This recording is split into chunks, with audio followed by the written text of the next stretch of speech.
So the thermal envelope, that's what we're looking at. So what do we try to achieve with Passive House? We want to separate the indoor environment from the outdoor environment. While the outdoor environment is changing, the indoor environment stays constantly between the 20 and 25 degrees. In other words, the indoor environment gets inert to the outdoor condition. This is what we really try to achieve. So creating an environment that is steady between 20 and 25 degrees, and we don't care about what happens on the other side. The indoor environment is hardly impacted by the outdoor environment. And we want that from a thermal perspective, what we're always talking about, but as well from an air quality perspective. Like, who did not have itchy eyes in their own houses in the bushfire season here in Australia?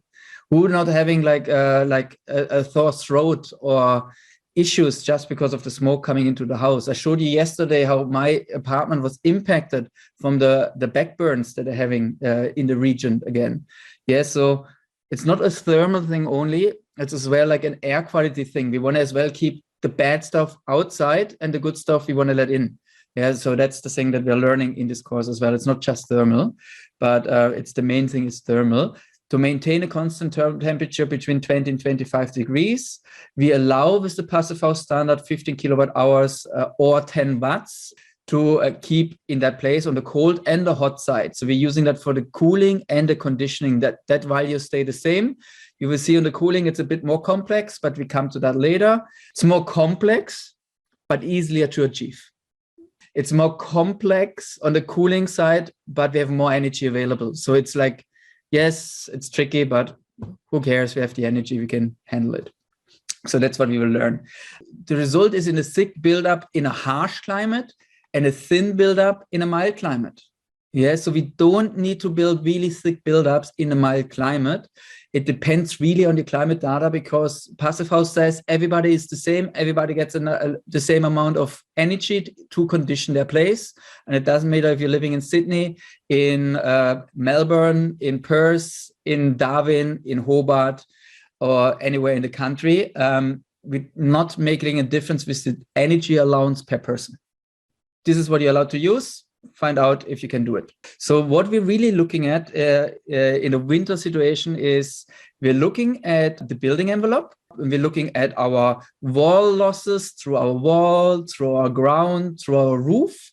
Then we're joining these U value calculations, like we spoke of this morning already, wall, roof, ground, that's the U value. We're having that as well in the window. We're having U value calculations, but we cover that more next week, Monday.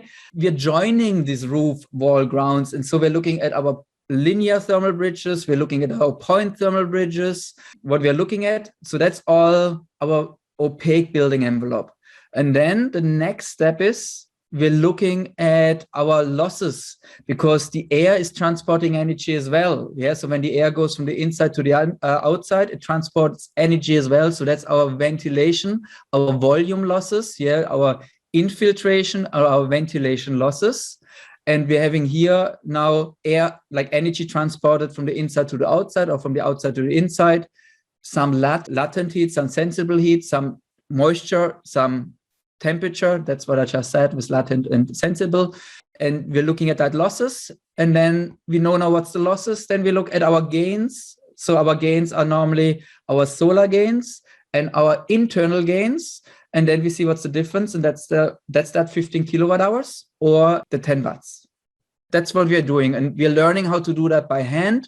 In the future, obviously, the software is doing that for us, and we don't have to worry too much about it from a mathematical point of view. It's far more from an intellectual point of view.